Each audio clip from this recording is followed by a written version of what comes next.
Good morning అందరికీ. Welcome to Narayana Telugu television. ఈరోజు వివిధ ప్రధాన పత్రికల్లోని ప్రధాన వార్తలని ఒకసారి గమనిద్దాం. ఈనాడు పేపర్కి సంబంధించి ప్రధానంగా ఈరోజు అమ్మ ఒడి మామ కత్తెర నిబంధనలు సుడిగుండంలో పథకం గతంలో ఇద్దరికి ఇస్తామని చెప్పి ఇప్పుడు ఒకళ్ళకే ఇస్తున్నారు, 5 ఏళ్లలో 4 సార్లే ఇచ్చారు అనే వార్తని అమ్మ ఒడి మామ కత్తెర అనే వార్తని ప్రధానంగా ఈనాడు దినపత్రికలో బ్యానర్ ఐటమ్గా హైలైట్ చేశారు. జగన్ గులకరాయి డ్రామాను జనం చీకొట్టారు అనే ఐటమ్ను కూడా చంద్రబాబు నాయుడు గారు ఉండవల్లిలో తన నివాసంలో అభ్యర్థులకు బీఫామ్ ఇచ్చిన అనంతరం మాట్లాడిన మాటలను కూడా హైలైట్ చేశారు. ప్రతి చేతికి పని, ప్రతి చేనుకు నీరు అని భీమవరం సభలో పవన్ కళ్యాణ్ గారు మాట్లాడిన మాటను కూడా ఈనాడు దినపత్రిక ప్రధానంగా మెయిన్ షీట్లో హైలైట్ చేసింది.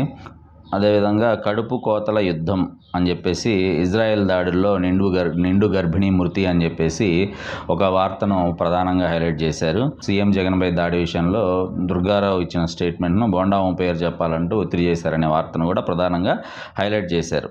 కాంగ్రెస్ వస్తే ఆస్తులన్నీ ముస్లింలకి, అర్బన్ నక్సలిజం మనస్తత్వం ఉన్న పార్టీ నేతలు మహిళలకు మంగళసూత్రాన్ని వదలరు, రాజస్థాన్లో ప్రధానమంత్రి నరేంద్ర మోదీ తీవ్ర వ్యాఖ్యలంటూ ఆ వార్తను కూడా హైలైట్ చేశారు. అదేవిధంగా అనపర్తి కూటమి అభ్యర్థిగా రామకృష్ణారెడ్డి అనే వార్తను కూడా ప్రధానంగా హైలైట్ చేశారు. ద్రోణి ప్రభావంతో తగ్గిన వడగాలులు అనే వార్తను కూడా ప్రధానంగా హైలైట్ చేశారు. ఆంధ్రప్రదేశ్లో 10th క్లాస్ స్టూడెంట్స్కి సంబంధించిన 10వ తరగతి ఫలితాలు కూడా ఈరోజు విడుదల కాబోతున్నాయనే అంశాన్ని కూడా హైలైట్ చేశారు. సో ఈనాడు దినపత్రికలో హైలైట్ చేసిన వార్తలు ఇవి. పోతే సాక్షి పేపర్ విషయానికి వస్తే సాక్షి పేపర్లో ప్రధానంగా ఏ వార్తలు హైలైట్ చేశారో ఒకసారి చూద్దాం. జడ్జినగరి జనారే, జగన్ వెనుక జనాలే అనేటువంటి వార్తని ప్రధానంగా హైలైట్ చేశారు. సీఎం జగన్ రాకతో జనసంద్రమైన మహావిశాఖ అని చెప్పేసి ఉత్సాహంగా 20వ రోజు మేమంతా సిద్ధం బస్సు యాత్ర అని చెప్పేసి జగన్మోహన్ రెడ్డి గారి 21వ రోజు మేమంతా సిద్ధం బస్సు యాత్ర విశాఖలో జరుగుతూ ఉంది. దానికి సంబంధించిన వార్తని ప్రధానంగా హైలైట్ చేశారు. గెలిచేది జగనే, పాలన విశాఖ నుంచే అని చెప్పేసి బాలకృష్ణ గారు 2 నెలల ముందే విశాఖపట్నంలో 2 ఎకరాలు స్థలం కొన్నారని చెప్పేసి వార్తను హైలైట్ చేశారు. డబ్బుతో ఓట్ల రాజకీయం అని చెప్పేసి వైఎస్ఆర్సీపీ కుటుంబాల్లో ఉండేవారిని వెధవులు అంటూ కోమటి జయరాం సంబోధిస్తారా అంటూ వైఎస్ఆర్సీపీ ఎమ్మెల్యే హఫీజ్ ఖాన్ మాట్లాడిన మాటలను కూడా ప్రధానంగా హైలైట్ చేశారు. బెదిరింపులు ఒత్తిళ్లకు తలొగ్గిన చంద్రబాబు, 5 అసెంబ్లీ స్థానాల్లో టీడీపీ అభ్యర్థుల మార్పు అనే అంశాన్ని కూడా ప్రధానంగా హైలైట్ చేశారు. అదేవిధంగా వైఎస్ఆర్సీపీ ప్రభంజనం సుస్పష్టం అని చెప్పేసి వైఎస్ఆర్సీపీ రాష్ట్ర ప్రధాన కార్యదర్శి సజ్జల రామకృష్ణారెడ్డి గారు మాట్లాడిన మాటలను కూడా హైలైట్ చేశారు. అదేవిధంగా 2 టీడీపీ గుండాల అరెస్ట్, మంగళగిరి వైఎస్ఆర్సీపీ కార్యకర్త వెంకటరెడ్డి హత్య కేసులో 2 టీడీపీ గుండాల అరెస్ట్ అనే వార్తను కూడా ప్రధానంగా హైలైట్ చేశారు.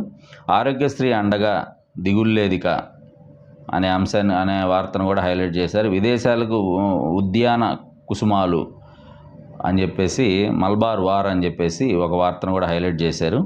అదేవిధంగా బాబు జమానాలో ఆస్తులు తాకట్టు, రామోజీ దాచిపెట్టు అనే అంశాన్ని కూడా ప్రధానంగా సాక్షిలో హైలైట్ చేశారు.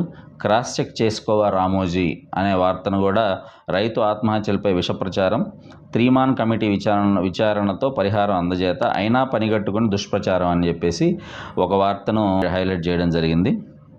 సో ఇవండి సాక్షి పేపర్లో మెయిన్ షీట్లో హైలైట్ చేసిన న్యూస్. ఆంధ్రజ్యోతి ప్రధానంగా ఏ వార్తలు హైలైట్ చేసిందో ఒకసారి చూద్దాము. మన యుద్ధం రాక్షసులతో అని చెప్పేసి ఉండవల్లిలో చంద్రబాబు నాయుడు గారు బీఫామ్ ఇచ్చిన తర్వాత మాట్లాడిన మాటల్ని ప్రధానంగా హైలైట్ చేశారు. సానుభూతితో గెలిచేందుకు జగన్ యత్నం అని చెప్పేసి బాబు ఉండవల్లిలో మాట్లాడిన మాటలను ప్రధానంగా హైలైట్ చేశారు. ప్రాణాలు తెగించి పోరాడుతున్నాం అని చెప్పేసి షర్మిల మాట్లాడిన మాటలను కూడా ప్రధానంగా హైలైట్ చేశారు. అదేవిధంగా సింహాలు కాదు పందికొక్కులు, వైఎస్ఆర్సీపీపై పవన్ ఫైర్ అనే వార్తను కూడా హైలైట్ చేశారు. నరసాపురంలో నిర్వహించిన వరాహి విజయయాత్రలో పవన్ కళ్యాణ్ మాట్లాడిన మాటలను కూడా హైలైట్ చేశారు.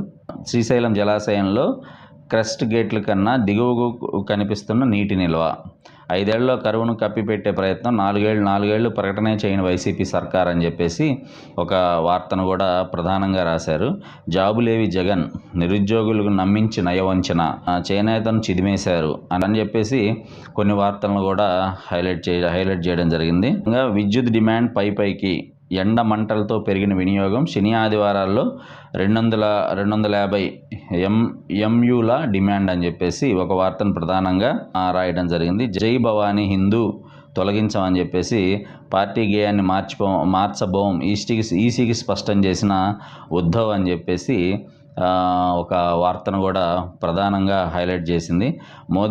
మోదీ పాలనలో రైలు ప్రయాణం ఒక శిక్షే అని చెప్పేసి రాహుల్ గాంధీ చేసిన ట్వీట్ను కూడా ఎక్స్ అకౌంట్లో చేసిన ట్వీట్ను కూడా హైలైట్ చేయడం జరిగింది. ఎవరెస్ట్ MDH మసాలాల్లో క్యాన్సర్ కణాలు అనేటువంటి వార్తను కూడా ప్రధానంగా హైలైట్ చేసింది. సో ఇది ఆంధ్రజ్యోతిలో ఉన్నటువంటి ప్రధాన వార్తలు. సో ఇవండి వివిధ ప్రధాన దినపత్రికల్లో ఉన్నటువంటి మెయిన్ వార్తలు. Thank you.